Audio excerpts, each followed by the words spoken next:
A continuación, Noticiero Telesucesos. Clasificación A. Apto para todo público. Un noticiero pensado para usted porque se lo merece. Nos acercamos a la realidad desde diferentes perspectivas. Noticiero Telesucesos. Primera parte del Noticiero Telesucesos con las noticias más importantes del día. Telesucesos, con sus transmisiones, jerarquizará esta práctica deportiva, convocando importantes competencias de ecuavóley dentro y fuera del Ecuador.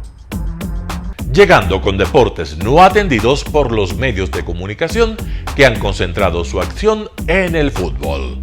El tenis, box, golf, racquetball llegarán a su pantalla de televisión en tiempo real a través de Canal 29 UHF y Canal 29.1 UHF Digital. Competencias que podrán ser atendidas a través de Facebook, YouTube y vivir los encuentros deportivos en directo y en tiempo real.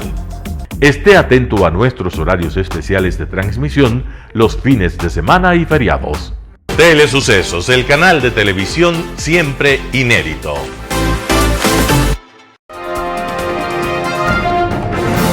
Un día como hoy. Alguien decía que las tradiciones de las generaciones muertas oprimen el cerebro de los vivos como una pesadilla. Y esto se cumplió de manera exacta en el no lejano año de 1949, cuando todo el mundo imaginaba que la cacería de brujas era asunto de siglos anteriores. De repente la locura resucitó en los Estados Unidos. El director de orquesta de aquella danza macabra se llamó Joseph McCarthy, un oscuro senador que empezó a ver brujas y comunistas y enemigos de los Estados Unidos en todas partes. Sus primeras víctimas fueron los pacifistas, artistas e intelectuales, y luego siguieron los sospechosos y más tarde los sospechosos de ser sospechosos. No se reconoció ni siquiera la nacionalidad de los ciudadanos de los Estados Unidos. Hubo hombres que habían llegado a los Estados Unidos recién nacidos y que cuando mayores fueron a la guerra a defender a Norteamérica. Pero cuando terminó la guerra, algunos de ellos advirtieron acerca del peligro de las bombas atómicas. Eso fue suficiente para que fueran expulsados a sus lejanas naciones de origen, separados de sus familias, sin dinero, sin hablar el idioma, sin conocer la cultura. El senador McCarthy, que había iniciado aquella pesadilla, finalmente terminó víctima de su invento cuando arremetió contra el ejército de los Estados Unidos, al que acusó de corrupto e infiltrado por el comunismo. Y aquello fue demasiado. El Senado de los Estados Unidos lo destituyó un día como hoy, 2 de diciembre de 1954, y se cumplió el viejo proverbio de que los gigantes con pies de barro terminan colapsando. Las principales noticias del día.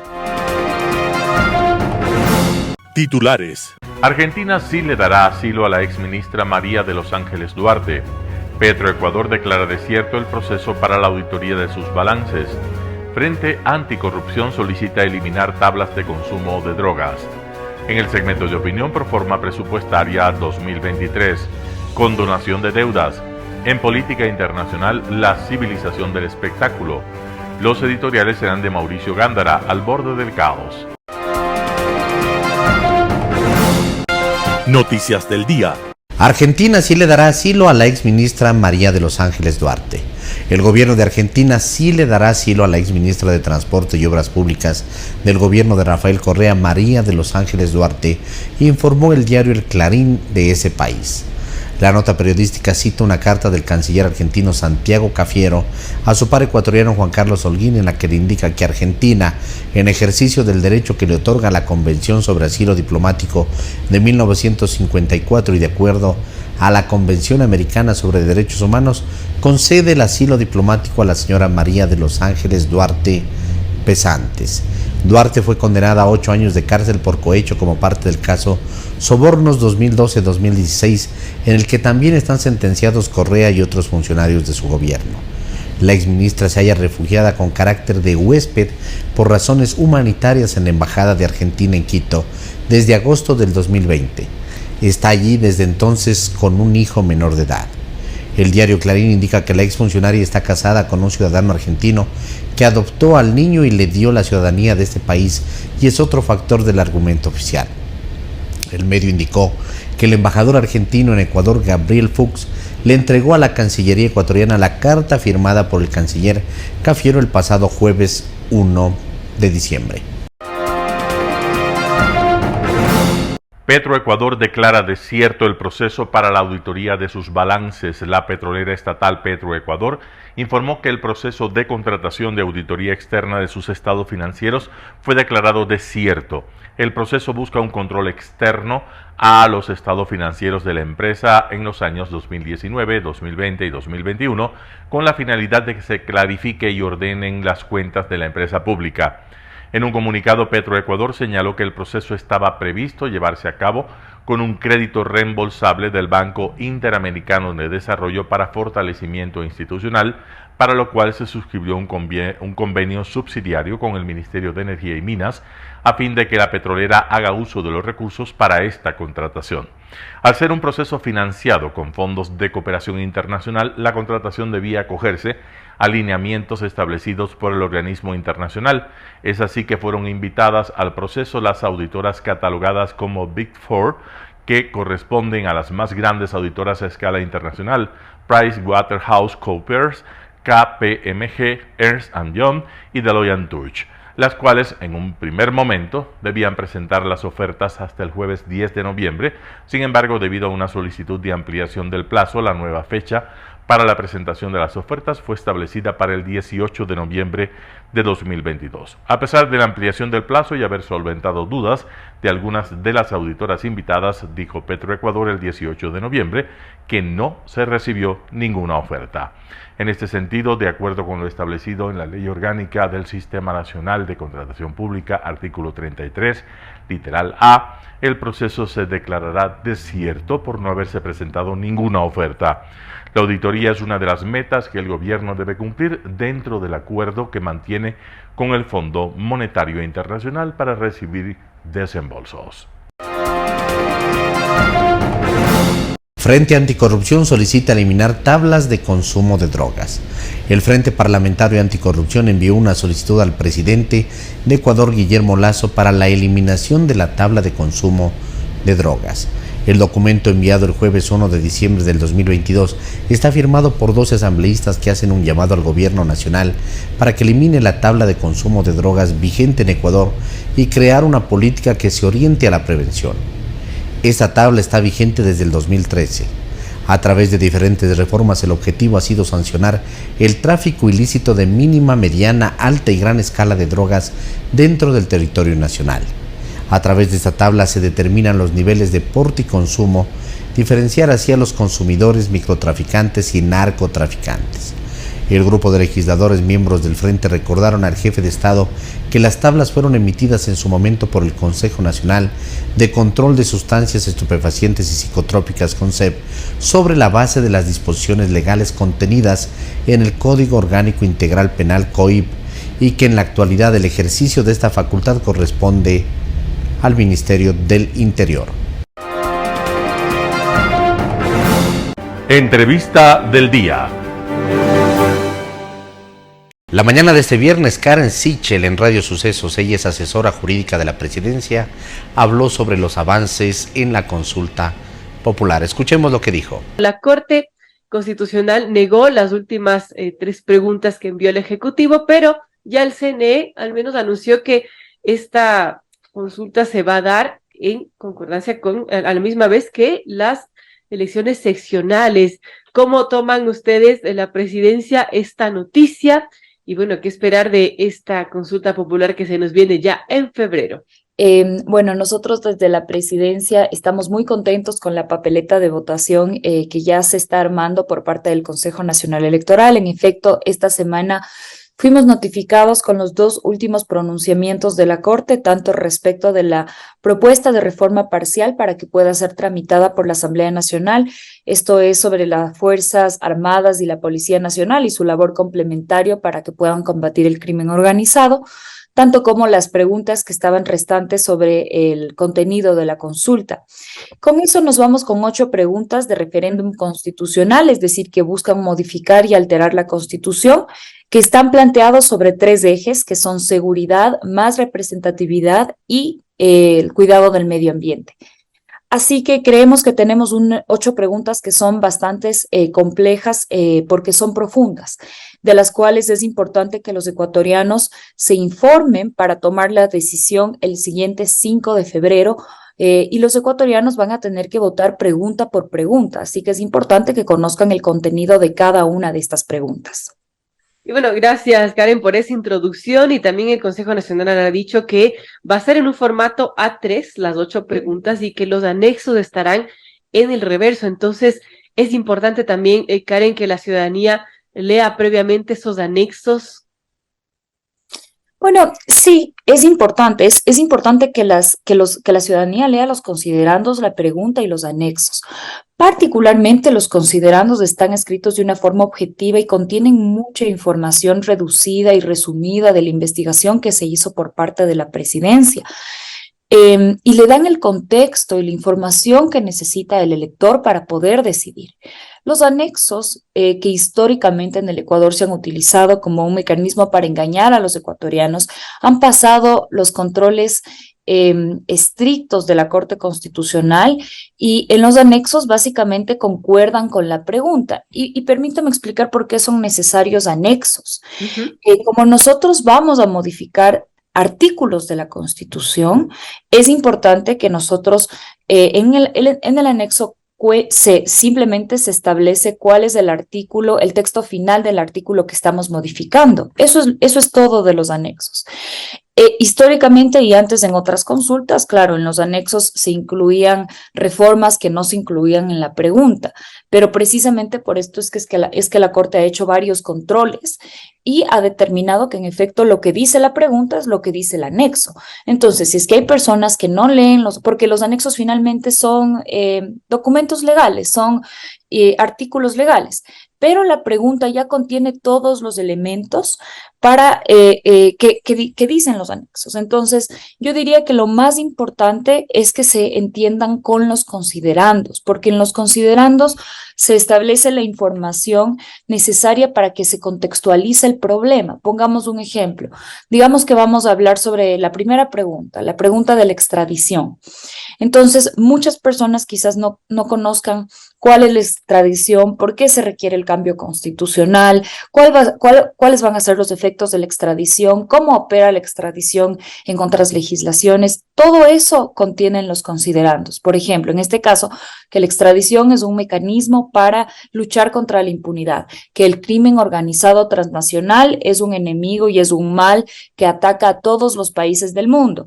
Que en efecto se ha determinado que la extradición es un mecanismo eficaz para coordinar interinstitucionalmente con otros sistemas de justicia, y que finalmente lo que va, en palabras muy sencillas, va a hacer la extradición, y eso dicen los considerandos, va a permitir que los criminales que actualmente operan acá en el territorio ecuatoriano puedan ser sacados del territorio ecuatoriano y puedan ser juzgados y cumplan su sentencia fuera del Ecuador.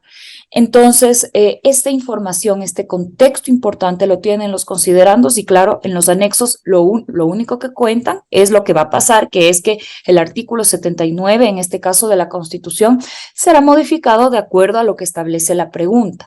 Entonces, es importante que la ciudadanía comprenda que ahora sí, hemos tenido un control de una Corte Constitucional que es independiente, y esta Corte lo que ha cuidado es precisamente la libertad del elector y que precisamente los ecuatorianos no sean engañados con los anexos. Entonces tenemos anexos leales con los ecuatorianos y es importante sin duda que se informen, pero tenemos una garantía de un órgano independiente que nos dice que en efecto los anexos están elaborados bien. ¿Cómo ve la decisión de la Corte Constitucional al negar 3 preguntas de la consulta popular que envió el gobierno, las 3 últimas que se referían a seguridad y una del incentivo tributario que no pasaron este control constitucional? ¿Cómo ve las razones que dio la Corte Constitucional para negar que se incluyeran estas 3 preguntas de consulta? Sobre la motivación de la Corte Constitucional, sí tengo que decir que al menos respecto de las preguntas que se presentaron, creo que por parte de la presidencia sí estamos un poco insatisfechos por las razones que se han dado, y quiero explicar por qué. Las preguntas que se hicieron eran bastante lógicas. Solo me permito recordar que la primera tenía que ver con el destino de los bienes comisados de delitos que son muy lucrativos, como el narcotráfico, sean destinados a educación. El año anterior se comisó $100 millones que podían haber sido invertidos en educación y en programas de protección infantil y de la adolescencia. Eso buscaba esa pregunta. La siguiente pregunta quería que el delito de extorsión de las vacunas, como se conoce ahora, pueda ser tipificado debidamente y se sancione con una pena de 7 a 10 años. Ahora, eso es algo lógico que tampoco dio paso a la Corte Constitucional y ya voy a decir por qué. Y finalmente la última pregunta tenía que ver con incentivar el empleo de las personas mayores de 45 años y darles un incentivo tributario a los empleadores para que contraten a estas personas, que vemos que es el grupo etario que más se encuentra agravada por el desempleo y el empleo inadecuado. Entonces son preguntas lógicas que la Corte determinó que en el fondo eran constitucionales. Pero ¿por qué niega la Corte? Por ejemplo, en la pregunta de las vacunas extorsivas, la Corte piensa que la pregunta está bien, los anexos están bien, pero ciertas partes de los considerandos eran inductivos. ¿Y qué partes de los considerandos? Decir como, por ejemplo, que las organizaciones criminales y el crimen organizado son empresas de violencia. Le parecía que es inductivo, pero yo quiero decir que no es inductivo. Nosotros, para poner esa palabra, investigamos la literatura sobre el crimen organizado y no lo decimos nosotros, lo dicen las Naciones Unidas. El crimen organizado son empresas de violencia porque lucran. Es una empresa que lucra, que es poderosa de la violencia. Entonces, por esas razones formales fue que la Corte Constitucional, pudiendo haber modulado y quitando ciertas palabras, como lo hizo previamente, decidió negar. Y creo que con esto los ecuatorianos perdimos la oportunidad de pronunciarnos en urnas sobre este tipo de preguntas. Pero bueno, finalmente nosotros estamos para obedecer lo que nos dicen los jueces de la Corte y lo que haremos es tomar el exhorto que han hecho la Corte Constitucional y lo vamos a presentar vía proyecto de ley a la Asamblea Nacional. Esperamos que la Asamblea Nacional también tome el exhorto que ha hecho la Corte Constitucional y también tramite este proyecto con diligencia y no sea uno de los 30 proyectos que tienen represados en el legislativo en materia de seguridad. Así que más bien quiero hacer un llamado a la unidad institucional. Nosotros estamos prestos para dialogar siempre que tenga que ver con el bien del país, con el bien de los ecuatorianos. Y sobre todo en temas de seguridad, creo que es momento para sacar las banderas políticas, conversar, dialogar y llegar a consensos, porque que los ecuatorianos necesitamos no son más pugnas políticas, sino lo que necesitamos es que encontremos un campo en común, y la crisis de seguridad es una oportunidad para que todas las autoridades nos sentemos a poner al país primero. Así que esperemos que la Asamblea lo asuma de la misma manera. Por otro lado, Daniel Pontón, docente de la Escuela de Seguridad y Defensa del IAEN, en Radio Sucesos la mañana de este viernes habló sobre el asesinato del director de la cárcel del Inca. Escuchemos la nota. ¿Qué nos puede comentar, Daniel, de todo lo que se ha estado viviendo y con esta situación última que se conoció respecto al asesinato del director de la cárcel del Inca? Lo preocupante aquí es que, bueno, aquí hay una muerte de un director de una cárcel que empieza a ser problemática, ¿no? Es algo que ponerle mucho ojo, porque al parecer Quito y sus cárceles hayan estado fuera del radar por pues, estos 4 años de crisis penitenciaria que tenemos. Actualmente las matanzas, ya hubo conatos de peleas y ahorita sí una matanza. Es preocupante, y a mi forma de ver, esta muerte aquí tiene que ver con ese hecho, ¿no? Ustedes saben que ahí están bandas muy peligrosas que se disputan el control de la cárcel del Inca. Es una cárcel terriblemente con una infraestructura muy precaria, ¿no? Hay que analizarlo así. Tal vez no cumple ni siquiera protocolos mínimos de seguridad, es una cárcel de centro de detención provisional. Pero que ya tengamos este nivel de disputas en este tipo de cárcel donde existe todo menos condiciones dignas de reclusión para una persona que está detenida, agrava mucho más la situación, ¿no? Y con el aditamento que, bueno, Quito, como le decía, que había permanecido fuera del radar, y esto tiene dinámicas, ¿no? La cárcel es dinámica. Preocupante el hecho de que también empiece a proliferar violencia de este tipo en la capital, quién sabe se extiende a las calles, posiblemente, es un escenario que hay que manejar. Y también preocupante que no se haga nada respecto al tema de la seguridad de las autoridades, ¿no? Eso es algo también, porque si ya tenemos una crisis penitenciaria y no es el primer director de una cárcel que ha sido asesinado por algún tipo de ajuste de cuentas, etcétera, no se tenga una estrategia también de protección de esta gente, ¿no? Obviamente el trabajo penitenciario es un trabajo extremadamente riesgoso y se debería tomar las medidas de precaución adecuadas para justamente evitar que este tipo de hechos sucedan en pro de garantía de la integridad de las personas, ¿no? Toman esta responsabilidad. Un panorama de noticias para su estatura intelectual.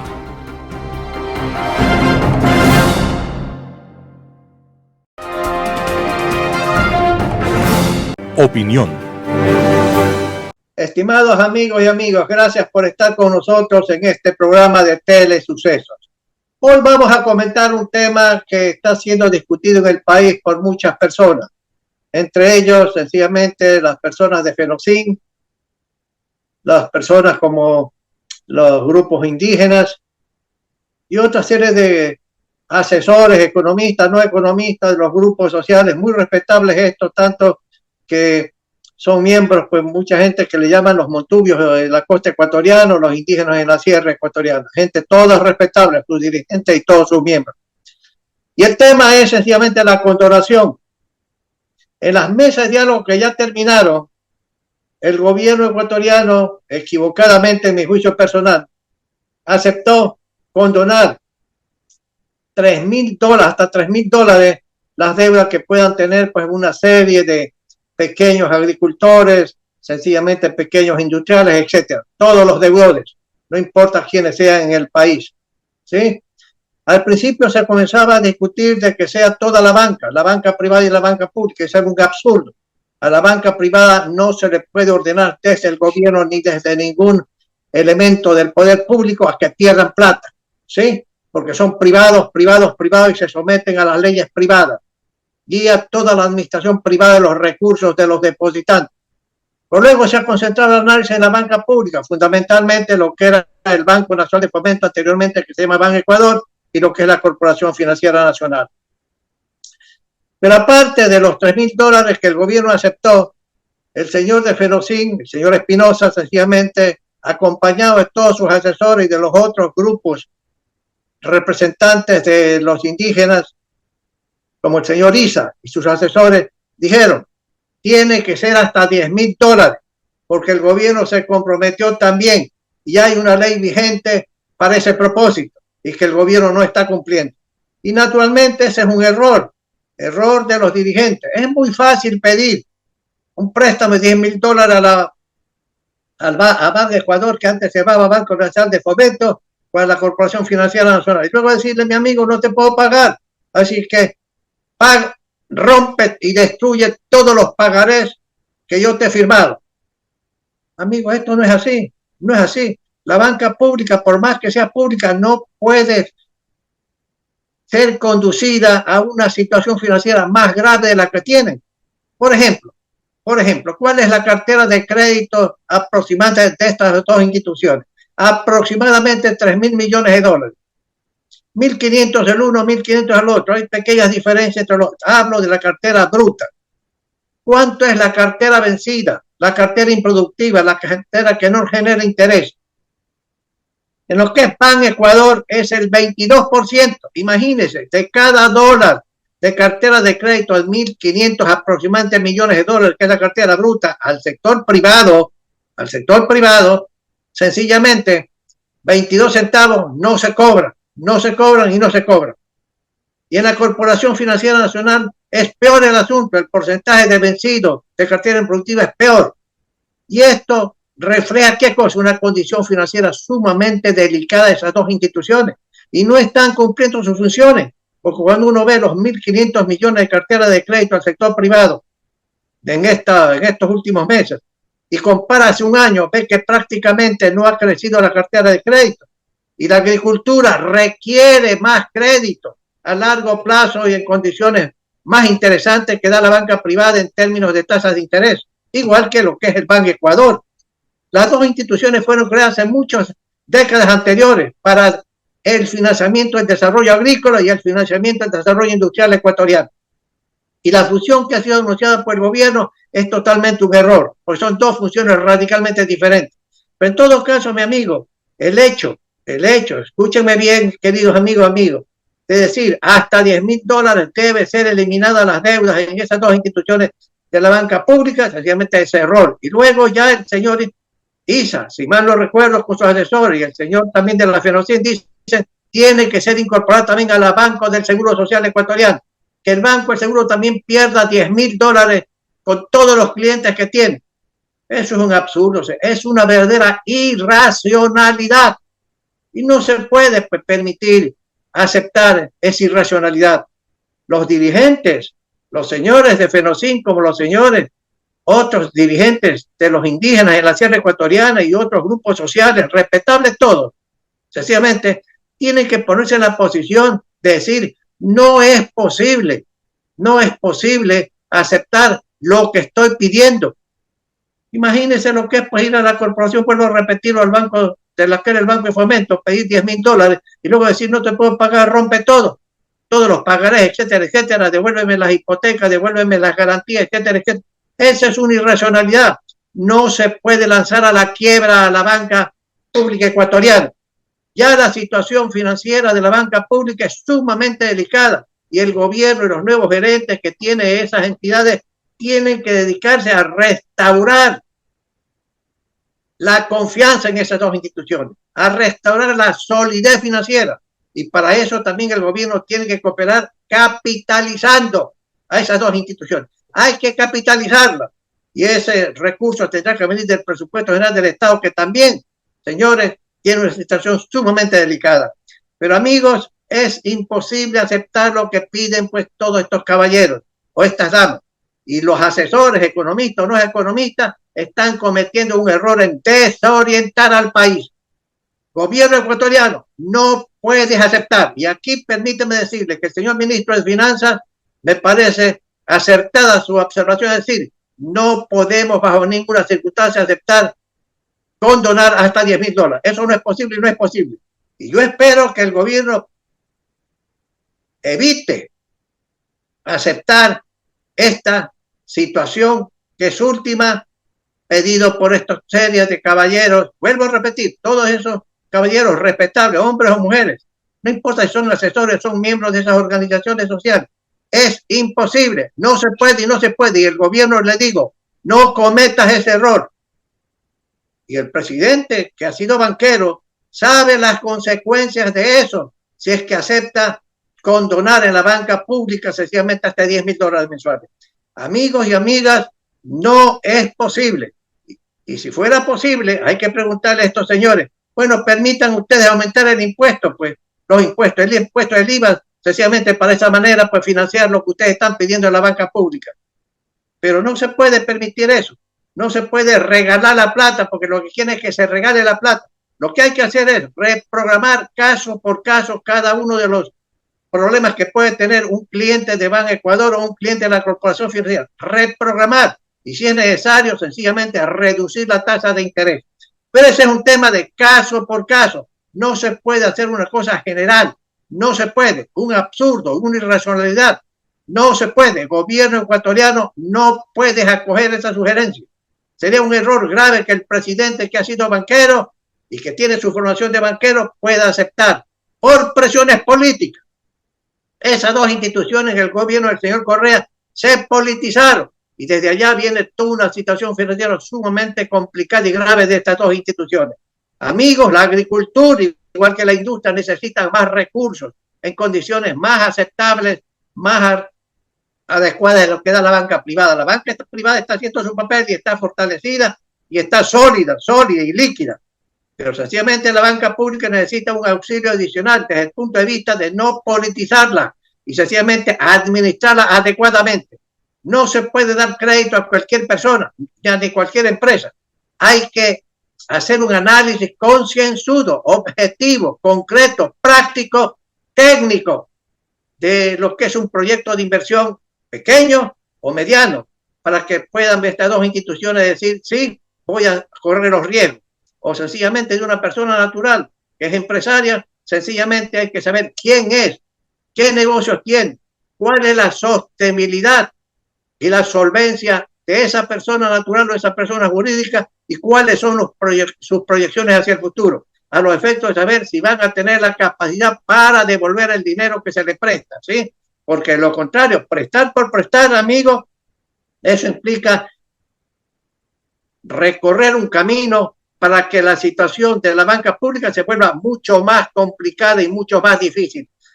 Alguna gente cree que porque es banca pública puede perder dinero y regalar la plata a los clientes. No, no, no y no. Sencillamente, amigos y amigas, gobierno ecuatoriano, no permitas, no acojas la sugerencia. Así haya presiones políticas de quien sea. No, no y no. Amigos y amigas, gracias por estar con nosotros. Volveremos la próxima semana con otro tema interesante sobre la economía ecuatoriana y sobre la situación que enfrenta el país en una serie de temas financieros, económicos, de empleo, desempleo, pobreza, etcétera.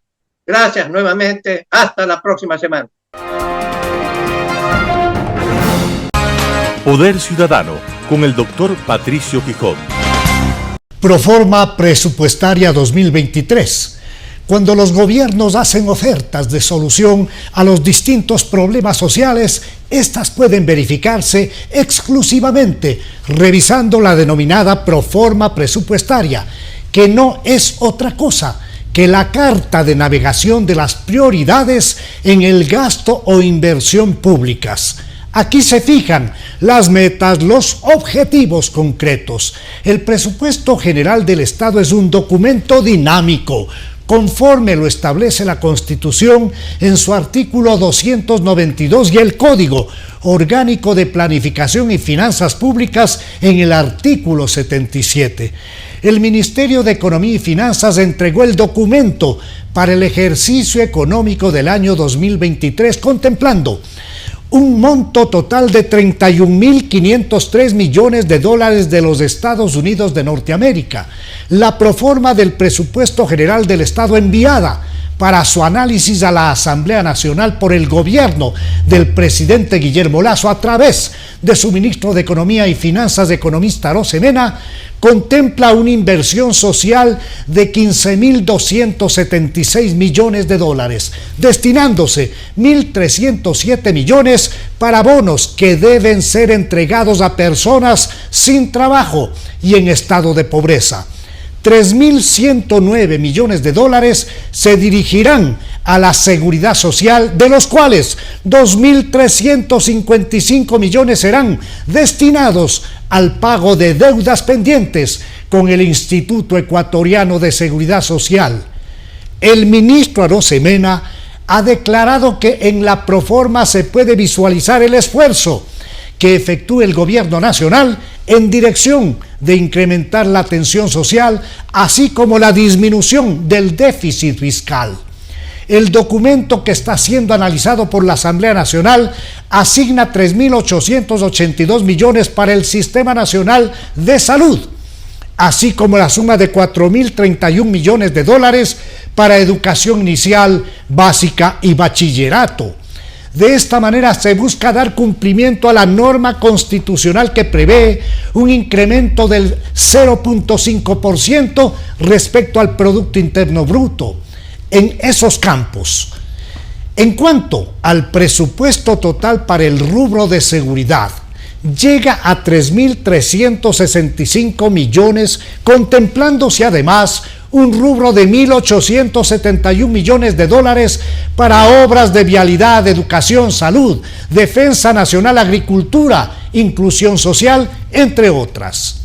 En materia de egresos corrientes, la proforma del 2023 fija un presupuesto de 20.000 millones de dólares. Este rubro incluye la cifra de 9.887 millones de dólares que se destinarán a cubrir la masa salarial, monto que en relación al año 2022 se incrementará en un 9%. De esta manera se atenderá la decisión de la Corte Constitucional de elevar las remuneraciones del Magisterio Nacional, así como por el aumento de personal para la policía, la salud y el servicio de guías penitenciarios. La proforma presupuestaria para el año 2023 proyecta una producción petrolera de aproximadamente 521.000 barriles diarios. Recordemos que en el año 2018 Ecuador tenía una producción de 517.000 barriles, más las malas administraciones de la empresa pública Petroecuador se han encargado de que esa producción haya bajado a cifras de 480.000 barriles diarios. Sobre este caso y sin reserva, considero que la mayor empresa pública del país, Petroecuador, debe ser sometida a una rearquitectura integral, partiendo de una auditoría nacional e internacional que permita la fijación de balances confiables, conforme lo exigen organismos internacionales como el Fondo Monetario Internacional, para otorgar nuevos créditos al país. El nuevo ministro de Energía, Fernando Santos Alvite, ha declarado ante los integrantes de la Comisión de Régimen Económico de la Asamblea Nacional que la cifra de producción proyectada para el próximo año es completamente alcanzable. El Ministerio de Finanzas prevé egresos de 3.673 millones de dólares para la venta de crudo. Esto es 66% más de lo previsto en el año que concluye. La meta contempla además un precio promedio del crudo ecuatoriano de 64.8 dólares por barril. En el presupuesto, el gobierno busca 1.023 millones de dólares más en la recaudación tributaria. Esa aspiración no incluye aumento de impuestos. Asimismo, se consideran ingresos por 1.039 millones por la venta de activos del Estado, como es el caso del Banco del Pacífico. Del documento analizado puedo concluir que existen aspectos positivos que tienen vinculación directa con el mejoramiento presupuestario para la atención de la problemática social, así como en materias de salud y educación. En cuanto a la seguridad pública, creo que las cifras quedan cortas a la hora de atender la dramática situación de inseguridad que vive el país como resultado de la crisis carcelaria y de la proliferación de narcobandas criminales que han llenado de sangre y terror las calles del Ecuador, más el documento podría ser mejorado y enriquecido con claros elementos de política pública, así como de eficiente administración financiera del Estado, que en muchos casos deja mucho que desear. Recordemos que existen ministerios y empresas públicas que no han logrado usar sus presupuestos por evidente negligencia y falta adecuada de gestión en el manejo de recursos fiscales, reflejada en una pobre ejecución presupuestaria, lo que debió conducir al jefe del Estado a prescindir de los malos servidores incompetentes a nivel estatal. El Ecuador necesita de una consistente y clara política fiscal que apunte al desarrollo económico, a la dinamización laboral, la seguridad, el mejoramiento de sistemas de seguro social, de educación, salud, justicia, desarrollo rural integral y equidad social. Global Hoy con Alan Carney. La civilización del espectáculo. Hace poco más de 10 años, Mario Vargas Llosa publicó un ensayo titulado La civilización del espectáculo, provocando una polémica intensa por su crítica a lo que llamó la banalización de la cultura, ofendiendo sin duda a amplios sectores que se han sentido aludidos por sus afirmaciones. Dice Vargas que luego de la Segunda Guerra Mundial, pródiga en privaciones y carencias, se produjo entre los países occidentales, claro, un extraordinario fenómeno de crecimiento económico con la liberación de las energías creadoras de unas sociedades que habían permanecido bajo la opresión autoritaria, especialmente en Italia y Alemania.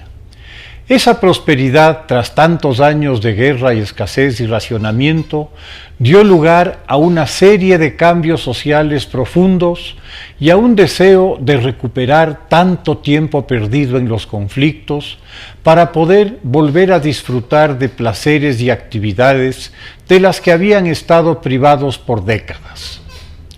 La prosperidad occidental y la sociedad abierta amplió muchísimo el alcance de sus libertades en todos los planos, desde el sexual, con la creciente liberación femenina, hasta el cultural, con la democratización del acceso a la cultura.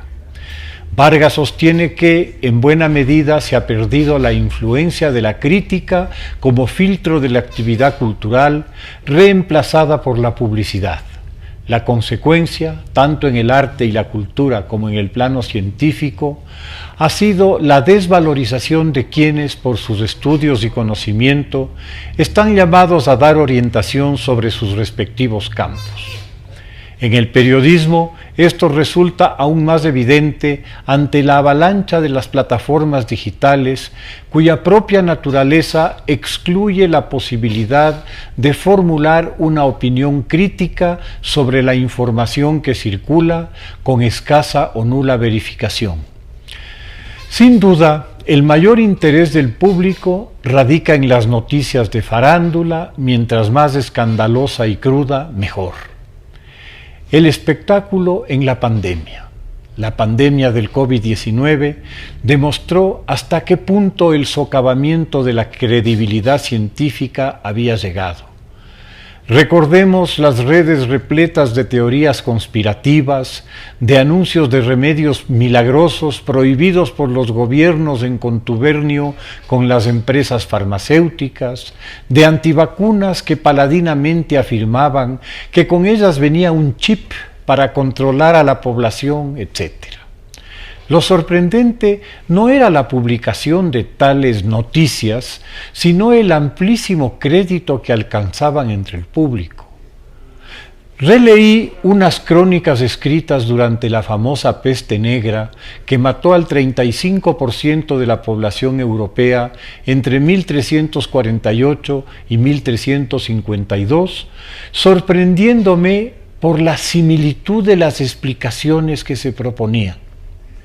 Que esto sucediera en una época en que el pensamiento mágico era omnipresente, al punto que perseguía a quienes buscaban de alguna manera explicaciones racionales, librándose a una voluntad divina inescrutable.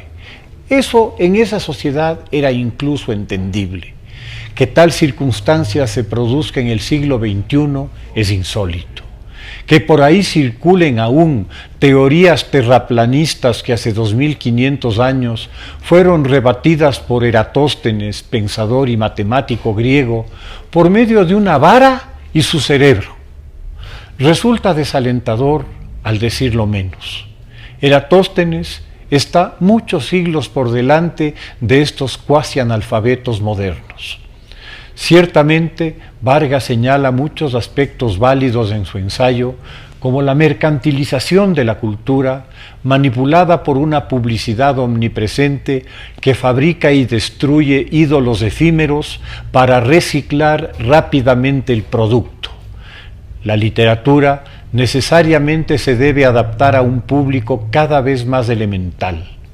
Las grandes aventuras intelectuales y literarias del siglo XX, el Ulises de Joyce en busca del tiempo perdido de Proust o la montaña mágica de Mann, serían imposibles de escribir hoy, pues la concentración y el esfuerzo requeridos para leerlas es excesivo para varias generaciones light, para las que complejidad es sinónimo de aburrimiento. El marketing comprendió que el creciente tiempo libre permite capturar la atención de esa población cada vez más simple y elemental. Con el auge de la televisión, La telenovela se tomó el espacio de la conversación familiar, al igual que los shows cada vez más burdos. La presión del rating, esa clave estadística que asigna un valor monetario al número de autómatas anclados al programa, originó una necesidad permanente de nuevas figuras artísticas, deportivas, presentadores ancla de los medios, etc.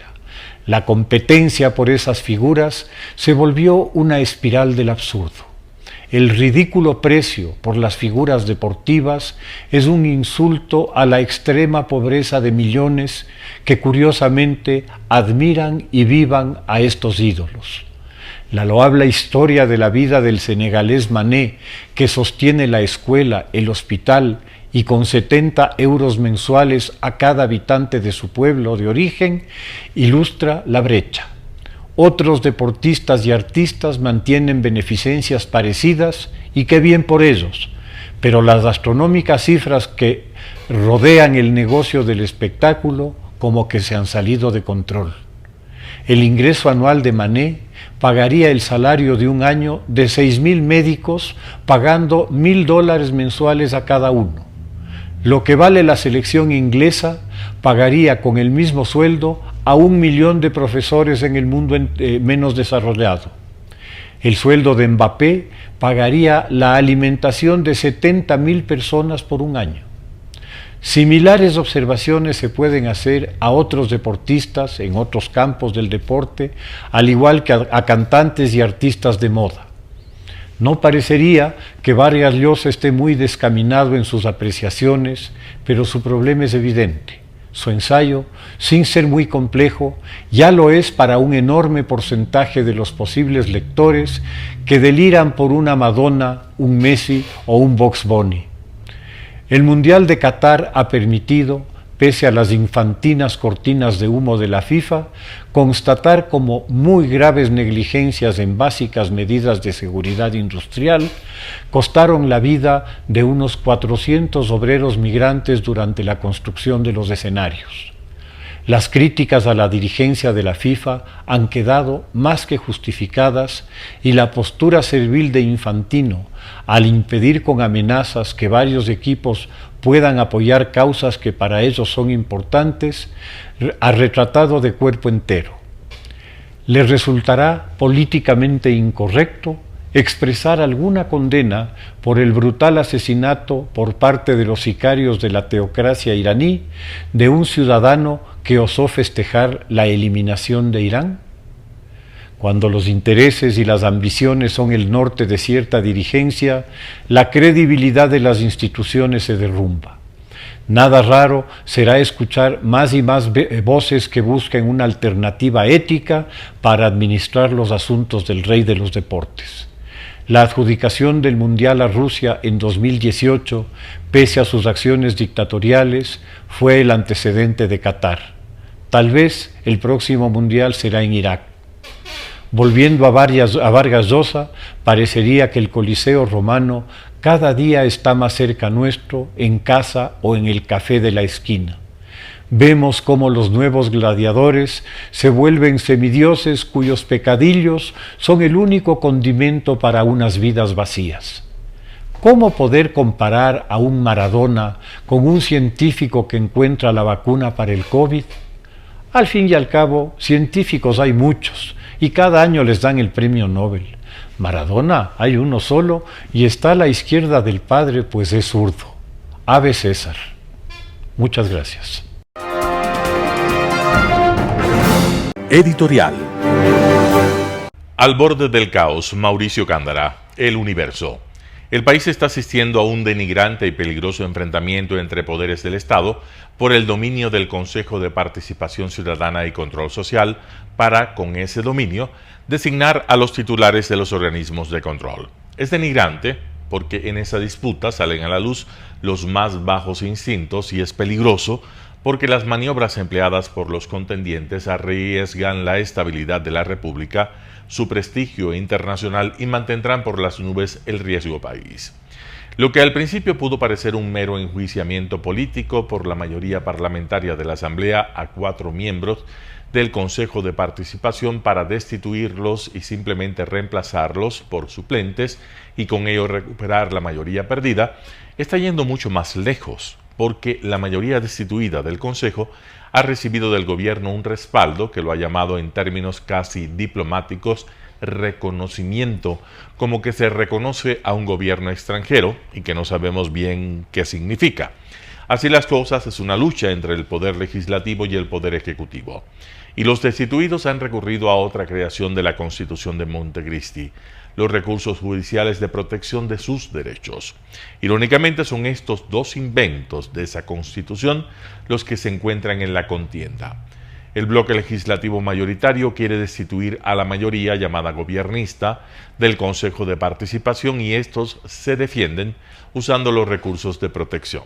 Si se derogara la Constitución de Montecristi y quedara vigente la anterior, dejarían de existir el Consejo de Participación y estos recursos de protección absurdos que confieren a cualquier juez de cualquier remoto sitio la facultad inflada y ridícula de suspender las decisiones de los poderes del Estado. Hay que volver a la racionalidad.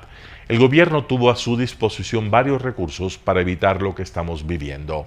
Pudo disolver la Asamblea antes de que ésta destituyera a 4 miembros del Consejo de Participación, lo que fue una guerra largamente anunciada. Pudo someter a consulta popular la derogatoria de la Constitución de Montecristi y la vigencia de la de 1998 actualizada, pero el gobierno no debería descartar el acudir a esas medidas heroicas si no sale airoso de esta prueba de fuerza con la Asamblea o si las exigencias de la CONAIE y compañía se tornan intolerables, como es evidente que lo son por el rechazo de la ciudadanía y el desacuerdo manifiesto por el ministro de Finanzas con lo que podríamos llamar prodigialidad del ministro de Gobierno, que parece no saber el costo presente y futuro de su debilidad evidente en las llamadas mesas de diálogo. La Asamblea, su presidente, tampoco han tenido actitudes que puedan ser consideradas ejemplares, ni mucho menos. Tan es así que la mayoría de los suplentes de los vocales destituidos del Consejo de Participación se han mostrado renuentes a asistir a la citación de la Asamblea a ser posesionados como principales. Actitud digna que contrasta con la de los llamados diputados de los manteles. Estamos a puertas del caos y es necesario tener el valor para seguir adelante, aún sin las autoridades cuando éstas flaquean. Mauricio Gándara, El Universo. Noticias internacionales. Bolivia y Chile cierran la última de sus disputas pendientes ante la Corte Internacional de Justicia. Bolivia y Chile entierran la última de sus disputas sobre sus desencuentros fronterizos que quedaba pendiente ante la Corte Internacional de Justicia de La Haya. Se trata del uso de las aguas del río Silala. El gobierno boliviano defendía sus derechos porque el río Silala nace en su territorio, en el departamento de Potosí, a 4 kilómetros de la frontera con Chile. Por su parte, el gobierno chileno solicitaba el reconocimiento de su carácter internacional. Y esta ha sido la decisión fijada en el veredicto, aunque la más alta jurisdicción de Naciones Unidas evitó pronunciarse sobre la disputa al considerar que el río Silala es un curso de agua internacional y que tanto Bolivia como Chile están de acuerdo en que ambos países tienen derechos y obligaciones respecto al uso equitativo y razonable de sus aguas. Parte del río Silala fue canalizado artificialmente en los años 20 del siglo pasado por la empresa que construyó el ferrocarril en la zona. Esto sirvió de argumento a Bolivia para reclamar a Chile una compensación al considerar que estas obras desviaron un mayor flujo de agua hacia la frontera. Las reacciones han sido diversas desde Santiago, declaración oficial del presidente chileno Gabriel Boric, celebrando el fallo. Sostuvimos desde un comienzo es que el río Silala era un curso de agua internacional y que por lo tanto se regía por el derecho internacional consuetudinario y que Chile había hecho y hace un uso equitativo y razonable de estas aguas en virtud del derecho internacional. No exigimos nada más y eso ha sido concedido por la Corte y por lo tanto nosotros nos declaramos satisfechos con esto. Desde La Paz hablaba el ministro de Exteriores boliviano Rogelio Maita. Bueno, es positivo porque Chile decía que habíamos cometido violaciones del derecho internacional.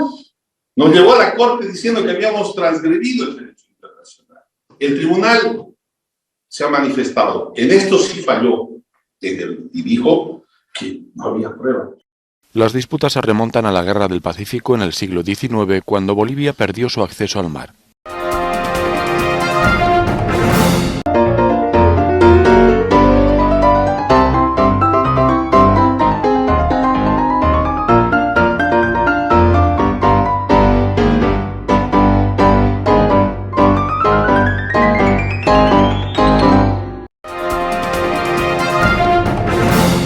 Usted y su familia disfrutarán desde la comodidad de su hogar de las emociones del Ecuavoli, deporte tan nuestro. Somos inéditos y para ello disponemos de un escenario cubierto propio, Arena Telesucesos, desde donde transmitimos nuestros encuentros masculinos y femeninos de este deporte. Arena Telesucesos, el escenario cubierto para la práctica del deporte 100% ecuatoriano, el Ecuavoli.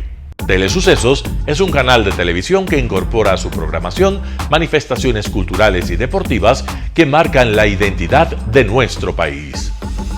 Consideramos que el Ecuavoli es una manifestación deportiva con partida de nacimiento popular y nombre propio ecuatoriano. ¿Cómo llegar?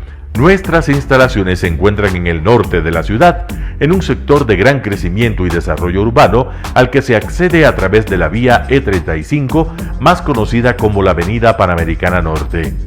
Desde el centro comercial El Portal, a 2 kilómetros a la derecha, se encuentra la calle García Moreno, antiguo camino a Llano Grande, una arteria en la que se desarrollan dinámicos comercios. Junto al centro comercial Ciudad Alegría, a 100 metros, hemos llegado a nuestras instalaciones, Arena Telesucesos, la cancha del Ecuavoli. Telesucesos, el canal de televisión siempre inédito. El noticiero Telesucesos es retransmitido de lunes a viernes a las 7 horas por Radio Planeta Sur 106.1 FM de la ciudad de Loja. Noticiero Telesucesos.